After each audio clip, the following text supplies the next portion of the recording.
Hello दोस्तों, क्या आपने कभी सोचा है कि अगर स्कूल का अनुभव बिल्कुल अलग होता तो कैसा होता? क्या होता अगर आपका शिक्षक एक रोबोट होता? मस्त जोक मारा रे ये हंस रे हलकट हंस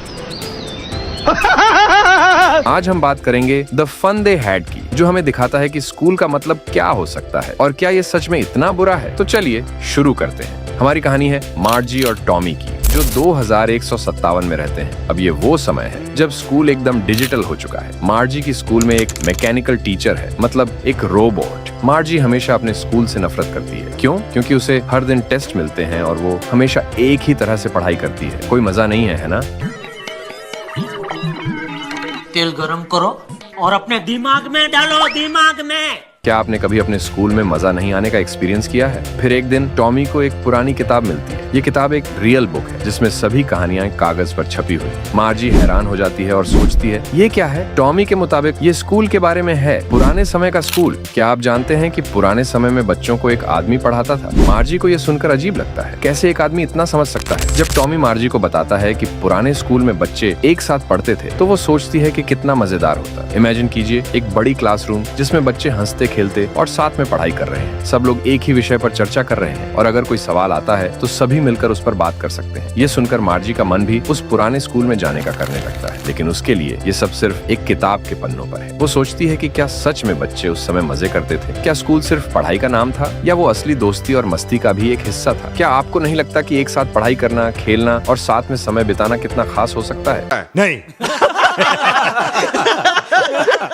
मार्जी के मन में ये सवाल घूम रहा है। मार्जी को हमेशा स्कूल से नफरत थी, लेकिन अब उसकी नफरत पहले से भी बढ़ गई थी। मैकेनिकल टीचर उसे भूगोल के टेस्ट दे रहा था और वह हर बार और भी बुरी तरह असफल हो रही थी। उसकी माँ ने उदासी से सिर हिलाया और काउंटी इंस्पेक्टर को बुलाने का फैसला किया। काउंटी इंस्पेक्टर गोल मटोल था, उसका चेहरा लाल था और उसके पास एक बड़ी टूल बॉक्स थी जिसमें डायल और तार थे। उसने मुस्कुराते हुए मार्जी को एक सेब दिया और फिर टीचर को खोलना शुरू किया। मार्जी ने सोचा, क्या अगर वो इसे ठीक नहीं कर पाया? लेकिन उसने सब कुछ सही कर दिया। 1 घंटे के भीतर टीचर फिर से बड़ा, काला और भयानक हो गया, जिसमें एक बड़ा स्क्रीन था जहां सभी पाठ दिखते थे और प्रश्न पूछे जाते थे। जो चीज उसे सबसे ज्यादा नफरत थी वह स्लॉट था, जहां उसे होमवर्क और टेस्ट पेपर डालना पड़ता था। उसे हमेशा पंच कोट में लिखना पड़ता था, जो उसने 6 साल की उम्र में सीखा था, और फिर मैकेनिकल टीचर तुरंत मार्क निकाल लेता था। क्या कभी आपको ऐसा लगा है कि आपका काम बिना आपकी मेहनत के हो रहा है? इंस्पेक्टर ने काम खत्म करने के बाद कहा, ये छोटी लड़की की गलती नहीं है मिसेस जोन्स। भूगोल सेक्टर थोड़ा ज्यादा तेज था। मैंने इसे औसत 10 साल के स्तर पर धीमा कर दिया है। उसकी प्रगति का ओवरऑल पैटर्न अच्छा है। और उसने मार्जी के सिर पर हाथ रखा। मार्जी निराश थी। उसने सोचा कि शायद वे टीचर को पूरी तरह हटा देंगे। पहले टॉमी के टीचर को 1 महीने के लिए हटा दिया गया था क्योंकि इतिहास सेक्टर खराब हो गया था। अब मार्जी चाहती थी कि उसके साथ भी ऐसा हो, लेकिन उसे लगता था कि उसे उसी तरह पढ़ाई करनी पड़ेगी। क्या ये सही है? क्या हमें कभी कभी मदद की जरूरत नहीं होती? यहाँ सवाल ये है, क्या वो अपनी पढ़ाई से बच पाएगी या उसे इसी टीचर के साथ रहना होगा? फिर मार्जी अपने मन में सोचती है कि क्या वो भी कभी ऐसा स्कूल देख पाएगी जहाँ बच्चे साथ में पढ़ते हैं, खेलते हैं और मजे करते हैं। क्या ये सच में संभव है?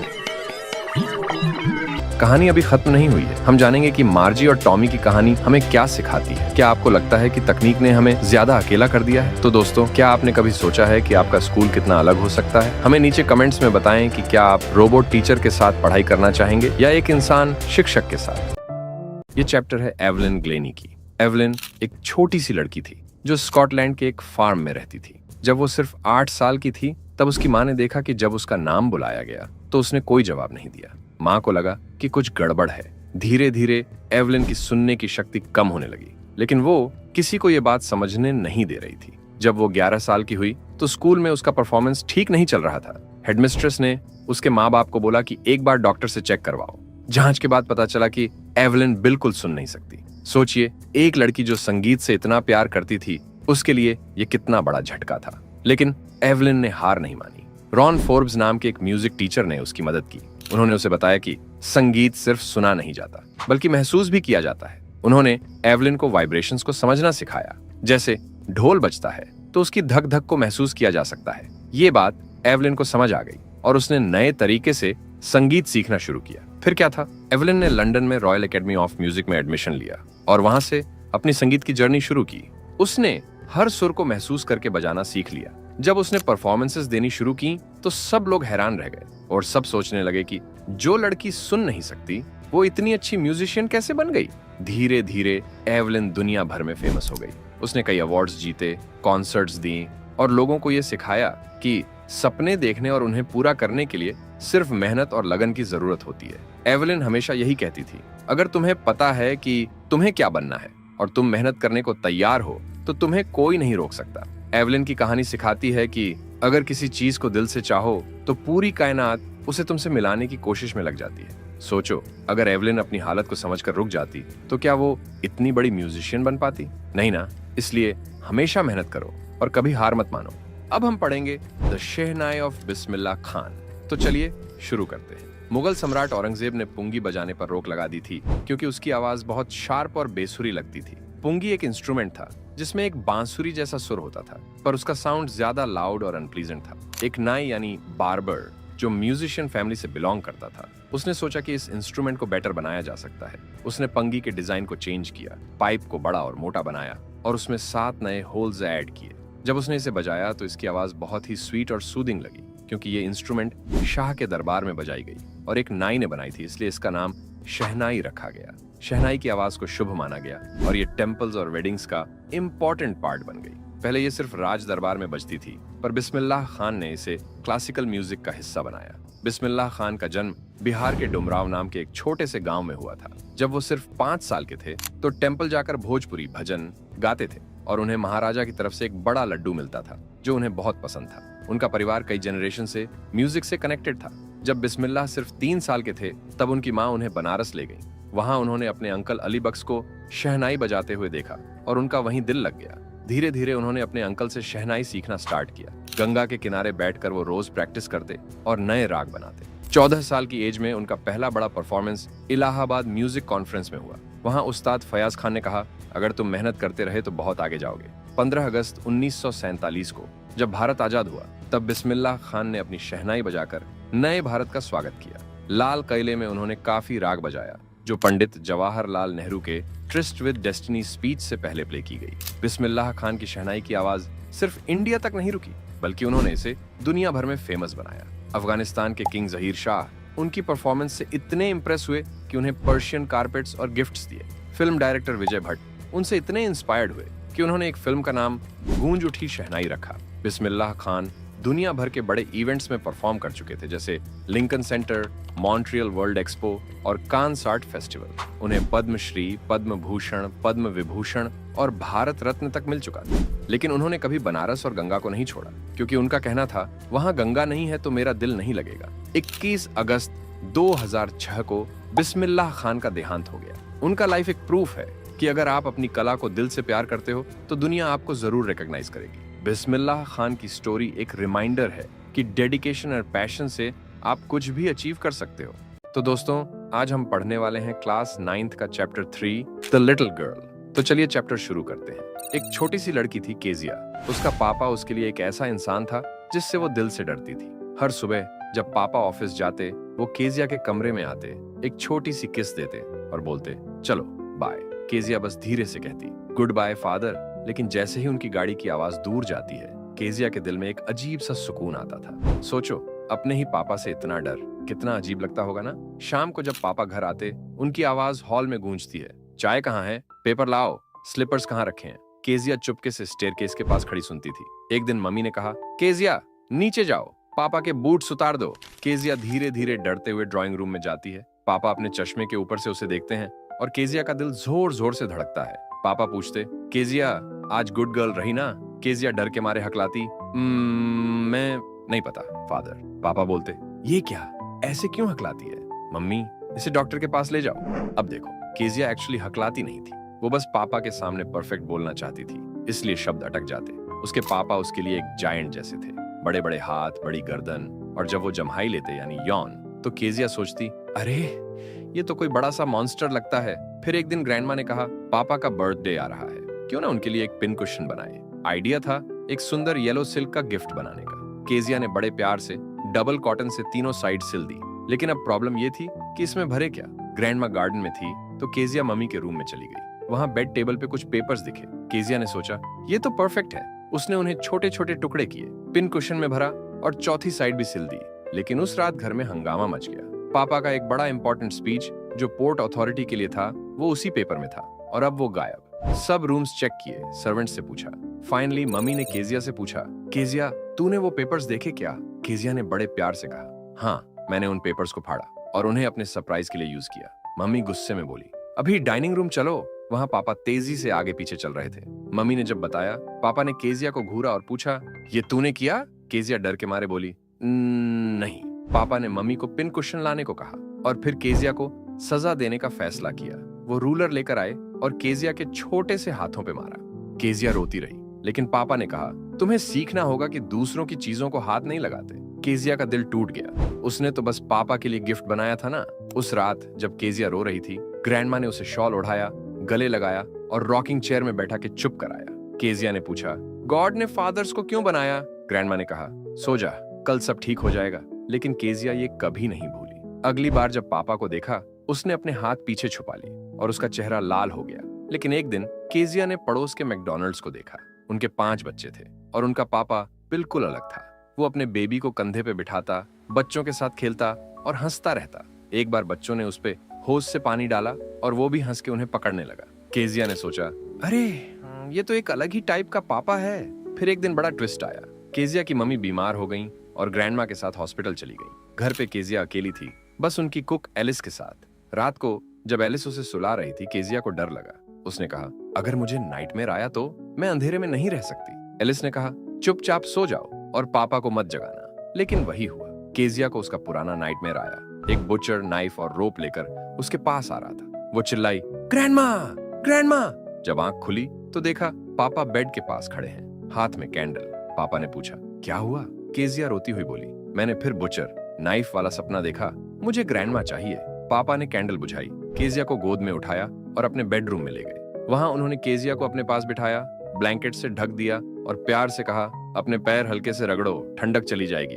केजिया अभी भी नाइटमेयर से थोड़ी डरी हुई थी, इसलिए केजिया ने पापा की शर्ट को हल्के से पकड़ लिया और फिर धीरे धीरे उसका डर खत्म हो जाता है। फिर पापा थकान की वजह से जल्दी सो गए और केजिया के मन में एक अजीब सी कशमकश थी। उसने सोचा, पापा इतने सख्त तो नहीं है, वो हर दिन मेहनत करते हैं, थक जाते हैं और उनका ध्यान रखने वाला भी कोई नहीं है। उसने याद किया कि उसने पापा का स्पीच वाला पेपर फाड़ दिया था। उसके दिल में पापा के लिए प्यार और सम्मान उमड़ आया। वो धीरे से बोली, पापा मेरा सिर आपके सीने पर है, मैं सुन सकती हूँ कि आपका दिल कितना बड़ा है। तो दोस्तों, ये थी केजिया की कहानी। एक छोटी सी लड़की जो अपने पापा से डरती थी, लेकिन एक दिन उनके दिल को समझ गई। जिंदगी में कभी कभी हमें अपने लव्ड वंस को थोड़ा और क्लोजली देखना पड़ता है, तब समझ आता है कि वो भी ह्यूमन है। कमेंट में बताना ये स्टोरी कैसी लगी और जाते जाते चैनल को सब्सक्राइब करना और वीडियो को लाइक करना मत भूलना।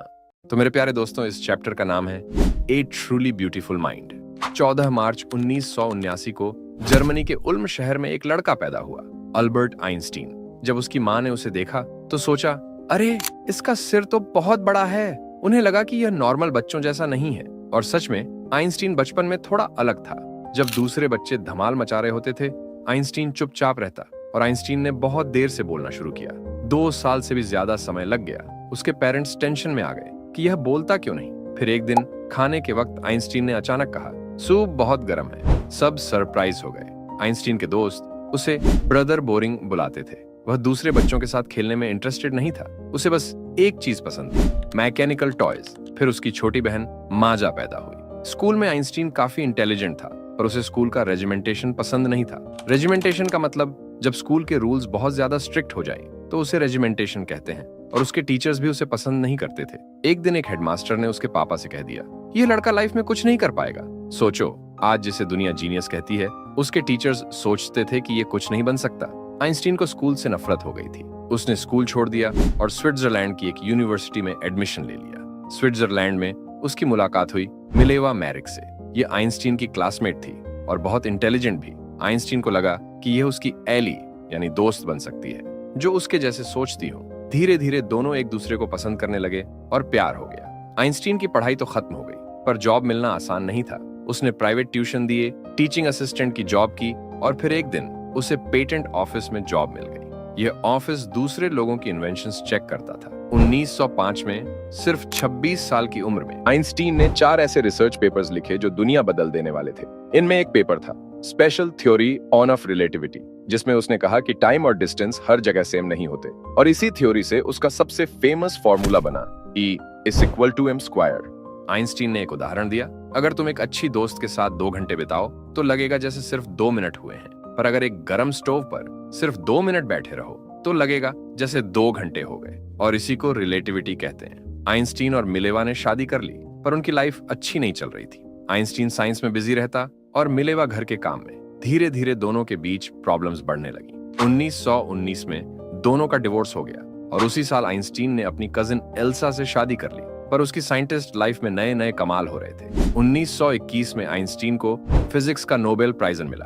अब वह दुनिया भर में फेमस हो चुका था। 1933 में जर्मनी में नाजियों की पावर बढ़ने लगी। आइंस्टीन को लगा कि यहाँ रहना सेफ नहीं है, तो वह अमेरिका चला गया। उस समय एक नई डिस्कवरी ने सबको टेंशन में डाल दिया, न्यूक्लियर फिशन। साइंटिस्ट डर गए कि कहीं जर्मनी एटॉमिक बम न बना ले। आइंस्टीन ने 2 अगस्त 1939 को अमेरिका के प्रेसिडेंट फ्रैंकलिन डी रूजवेल्ट को एक लेटर लिखा। उसने बताया कि अगर जर्मनी ने एटॉमिक बम बना लिया तो दुनिया के लिए बहुत बड़ा खतरा होगा। अमेरिका ने उसकी बात सीरियसली ली और एक सीक्रेट मिशन शुरू किया, मैनहट्टन प्रोजेक्ट। इस प्रोजेक्ट में पहली एटॉमिक बम बनाई गई। 1945 में यह बम जापान के हिरोशिमा और नागासाकी शहरों पर गिरा दी गई। हजारों लोग मर गए। आइंस्टीन को बहुत बुरा लगा। उसने कहा, काश मैंने यह लेटर कभी नहीं लिखा होता। अब आइंस्टीन पॉलिटिक्स में भी एक्टिव हो गया। उसने दुनिया से कहा कि न्यूक्लियर वेपन्स बंद होने चाहिए। उसने यूनाइटेड नेशंस को एक लेटर लिखा, पर इस बार किसी ने उसकी बात नहीं सुनी। 1955 में 76 साल की उम्र में आइंस्टीन की डेथ हो गई, पर दुनिया उसे सिर्फ एक साइंटिस्ट के रूप में नहीं याद रखती। लोग उसे वर्ल्ड सिटीजन कहते हैं, क्योंकि उसने साइंस के साथ साथ शांति के लिए भी काम किया। तो दोस्तों, ये चैप्टर यहीं खत्म होता है। अब हम पढ़ेंगे the snake and the mirror. इस कहानी में डॉक्टर अपने कुछ साथियों को एक पुरानी घटना सुनाने लगता है। ये घटना गर्मी के मौसम की है, जब डॉक्टर के घर में बिजली नहीं थी। गर्मी बहुत थी, इसलिए उसने एक लैंप जलाया और खिड़कियां खोल दी ताकि ताजी हवा आ सके। डॉक्टर को अक्सर घर में चूहों की आवाजें सुनाई देती थीं, इसलिए जब उसने किसी चीज की हल्की सरसराहट सुनी तो उसने इसे नजरअंदाज कर दिया। वह आईने में खुद को देखने लगा, जैसा कि आमतौर पर लोग करते हैं। वह अपने बालों और चेहरे पर ध्यान देने लगा और सोचने लगा कि अगर वह अपनी मूंछें बढ़ा ले और हमेशा मुस्कुराता रहे तो वह और भी स्मार्ट लगेगा। सोचते सोचते उसे ख्याल आया कि अब उसे शादी कर लेनी चाहिए। उसने अपने लिए एक पत्नी की कल्पना की। वह चाह रहा था कि उसकी पत्नी थोड़ी मोटी हो और डॉक्टर भी हो। उसकी इस इच्छा के पीछे एक मजेदार कारण था। अगर वह गलती करे तो उसकी पत्नी उसे पकड़ न सके। इसी दौरान अचानक उसे अपने कंधे पर कुछ भारीपन महसूस हुआ। जब उसने हल्का सा हिलने की कोशिश की तो उसे एहसास हुआ कि उसके कंधे पर एक सांप बैठा हुआ है।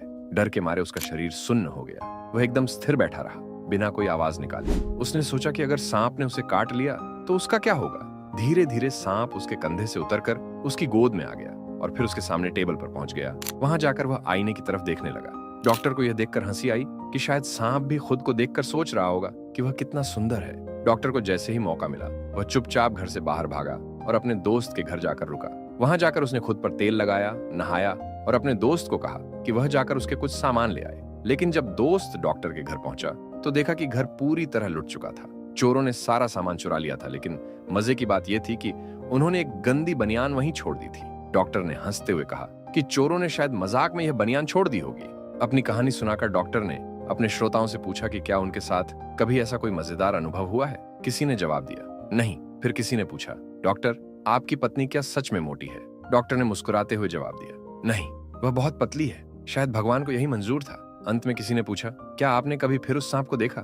डॉक्टर ने जवाब दिया, नहीं, वह सांप मुझे फिर कभी नहीं दिखा।